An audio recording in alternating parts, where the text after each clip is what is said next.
Hello boys and girls, आपका स्वागत है कॉमर्स ई पाठशाला में। और जैसा कि आप अपने स्क्रीन पे देख पा रहे हैं, अगला लेक्चर जो हमारा होने वाला है वो होने वाला है एसेट्स के ऊपर। ठीक है, तो एसेट क्या होता है इसके बारे में हम बात करेंगे और कुछ इंपॉर्टेंट टॉपिक्स जैसे कि एसेट्स के अंदर ही जो जो इसके सब टाइप्स होते हैं जिसको एग्जाम्स में पूछे जाते हैं, उन सबको भी मैं एक एक करके अभी आपको इस लेक्चर के माध्यम से बताने की कोशिश करूंगा। ठीक है, तो इसके पहले मैंने ऑलरेडी 3 या 4 वीडियोज़ मैंने ऑलरेडी बना दिए हैं चैप्टर 1 से रिलेटेड, जो कि एग्जामिनेशन के पॉइंट ऑफ व्यू से काफ़ी इंपॉर्टेंट है। उन सबको आप वॉच कीजिए, उसके बाद फिर इसको वॉच कीजिए। ये टर्म्स वाले टॉपिक का ये दूसरा लेक्चर होने वाला है। इसके पहले मैंने पहला लेक्चर बनाया था जहाँ पे मैंने ट्रांजैक्शन और पहला टॉपिक आई थिंक इवेंट था, उसके बारे में मैंने आपको बताया था। कि हम एसेट के बारे में हम बात करेंगे इस लेक्चर में। ठीक है, तो लेक्चर स्टार्ट करते हैं। उसके पहले कहना चाहूँगा कि अगर आप हमारे चैनल पर नए हैं तो हमारे चैनल को सब्सक्राइब कर लीजिए और बेल आइकन दबा दीजिए, ताकि आपको मेरे वीडियोज़ की नोटिफिकेशन जो है वो सबसे पहले मिलती रहे।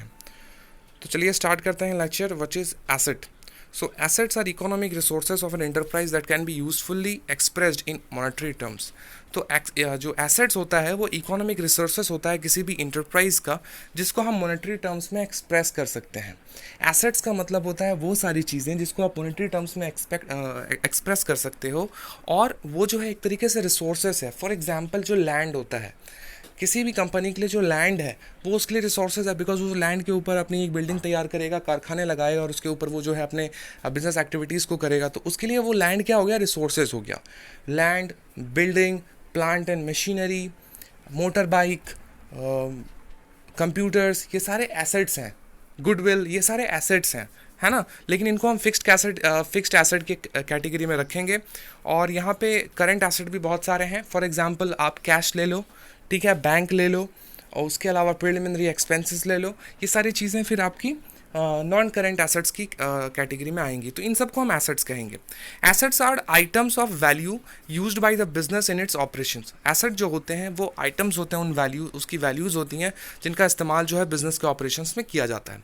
फॉर एग्जाम्पल सुपर बाजार owns a fleet of trucks. Super बाजार के अपना एक फ्लीट ऑफ ट्रक्स है, मतलब फ्लीट का मतलब हो गया एक ग्रुप, ठीक है ना। ग्रुप मतलब बहुत सारे ट्रक्स का एक झुंड है उनके पास, ठीक है। Which is used by it for delivering food stuff, जिसका इस्तेमाल वो क्या करते हैं? फूड स्टफ्स को डिलीवर करने के लिए करते हैं। तो ट्रक्स उनके लिए क्या है? एक तरह का एसेट है। The trucks thus provide economic benefit to the enterprise. Truck जो है इकोनॉमिक बेनिफिट प्रोवाइड करता है उनको। This item will be shown on the asset side of the balance sheet of the super बाजार।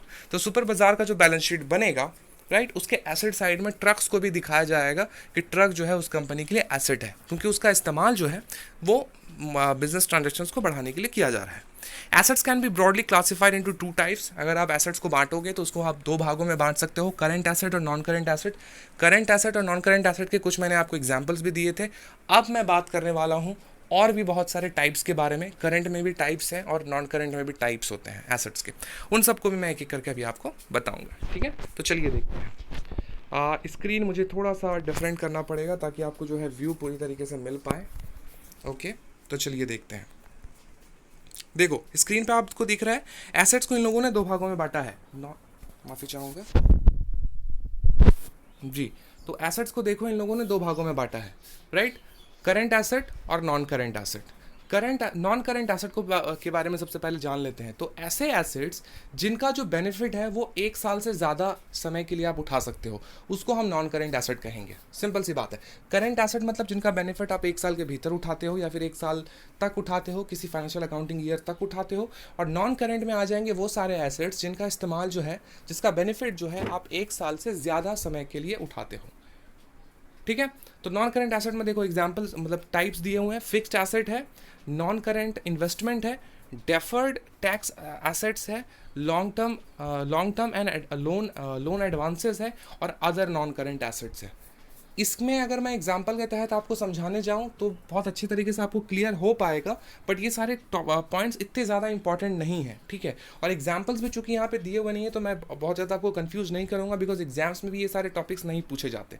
जनरली नॉन करेंट एसेट की जो main category है वो है फिक्स्ड एसेट्स की, और इसी से रिलेटेड आपको जो है एग्जामिनेशन में आपसे सवाल पूछे जाएंगे, ठीक है। नॉन करेंट इन्वेस्टमेंट वो सारे इन्वेस्टमेंट जो कि लंबे समय तक के लिए किया जाता है, मतलब आपकी कंपनी, आप खुद एक कंपनी हो और आपको जो प्रॉफिट हो रहा है आप उस प्रॉफिट को आप किसी और कंपनी में इन्वेस्ट कर दे रहे हो, जनरली एक आदमी किसी कंपनी में इन्वेस्ट करता है, बट आपने ये भी शायद आपने नहीं सुना होगा कि कंपनी भी दूसरे कंपनीज में इन्वेस्ट करती हैं ताकि उनके पैसे, जो एक्स्ट्रा पैसे हैं उनके पास, वो भी उनको एक अच्छे रिटर्न के साथ वापस मिले।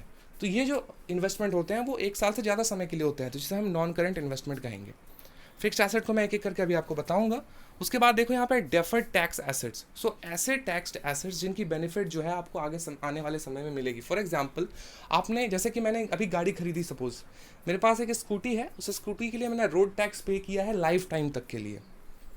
स्कूटीज़ के ऊपर, टू व्हीलर बाइक्स के ऊपर देखना, जो रोड टैक्स लगता है वो लाइफ टाइम के लिए लगता है ना। मतलब पूरे लाइफ टाइम का मैंने उसके ऊपर टैक्स पे कर दिया। वो गाड़ी जितने दिन भी चले, मुझे उसके लिए रोड टैक्स पे करने की ज़रूरत नहीं है। आप समझ रहे हो इसका मतलब? इसे हम कहेंगे डेफर्ड टैक्स एसेट्स। ये सारे एसेट्स हैं आपके लिए, आपने एक ही बार में पेमेंट कर दिया और आपको पेमेंट करने की ज़रूरत नहीं है। So this is called deferred tax assets. उसके बाद देखो long term and loan advances है ना। लॉन्ग टर्म में अगर आप लोन्स ले रहे हो, एडवांसेस ले रहे हो, तो वो हमारा एसेट्स कहलाएगा, राइट।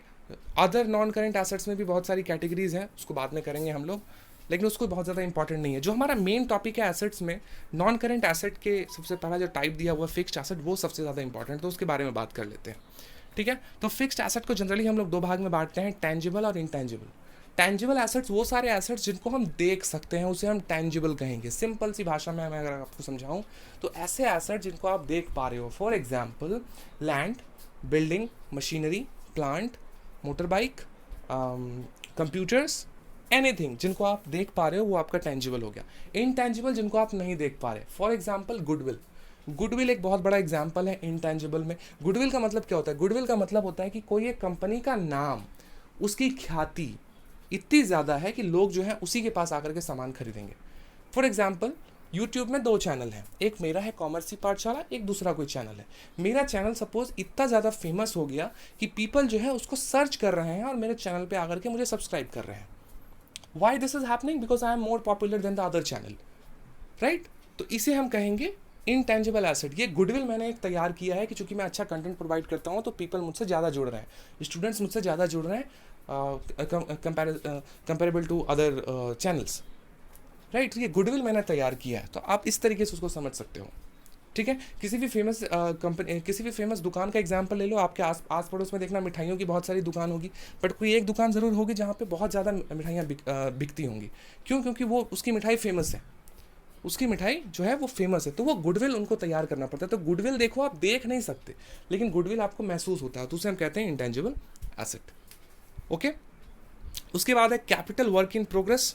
सो ऐसा कैपिटल, वो भी एसेट है। जो कैपिटल आप लगा रहे हो किसी कंपनी के, वो किसी काम में अगर आप लगा रहे हो, किसी वर्क इन प्रोग्रेस काम में अगर आप लगा रहे हो, तो उसे हम फिक्स्ड एसेट की कैटेगरी में रखेंगे, okay. Intangible assets under development. Intangible asset मतलब ऐसे एसेट जिनको आप देख नहीं पा रहे हो और वो धीरे धीरे करके डेवलप कर रहा है। आप गुडविल का ही एग्जांपल ले लो ना।